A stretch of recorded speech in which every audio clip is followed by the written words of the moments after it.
I used to stick to natural makeup for everyday looks when I was first starting out, but now my makeup is a little bit more dimensional and focuses on the eyes. It's still natural, but with some extra steps to give it that elevated feel.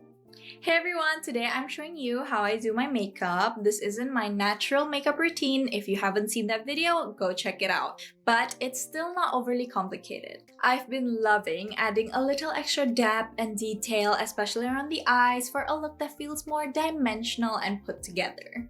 Let's jump right in.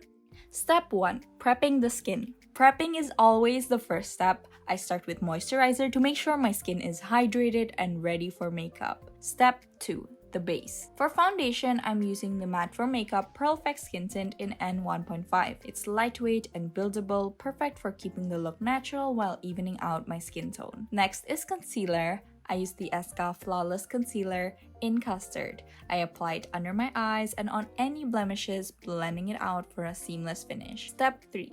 Adding dimension. Contour, blush, and highlight. Time to add some dimension. For contour, I'm using the Ayomi Beauty 3-in-1 Face Palette Morocco Sand to sculpt my cheekbones, jawlines, and nose. I'm using powder for contour because I find it easier to use over cream. When I master cream contour, I'll definitely try again. Blush is next. I love the Matte for Makeup Co-Create my Rosy Butter Blush in Hot Braids. It's a cream formula, and honestly, even if I mess up, it's super easy to fix compared to the contour. To finish, I use the highlighter in the Ayomi Beauty palette on my cheekbones and nose for a subtle, glowy finish. Step 4. Brows. Honestly, I don't do my brows anymore. My brows are already pretty thick, so I don't feel the need to add anything. But if you usually do your brows, stick to your routine here. Step 5. The eyes. Now onto the eyes. This is my favorite part of the look. I use the Makeover Power Stay Eye Palette in Uptown Bay. I start with BFF, a neutral matte shade,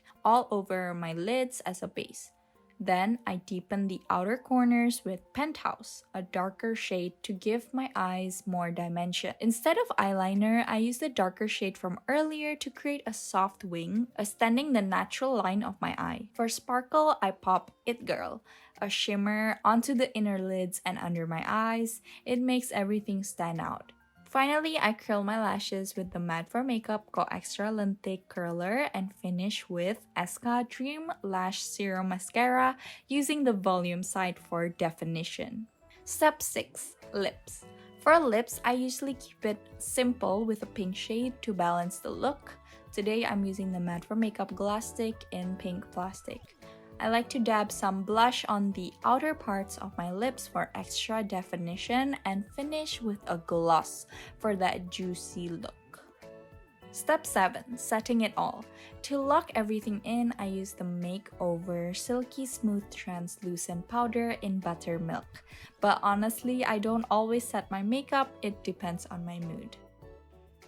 And that's it, my updated makeup routine. This one's definitely more eye-focused and dimensional compared to my natural makeup look, but it's still simple and easy to do. What do you think of this look? Let me know in the comments and tell me about your go-to makeup style. I'd love to hear from you. Bye!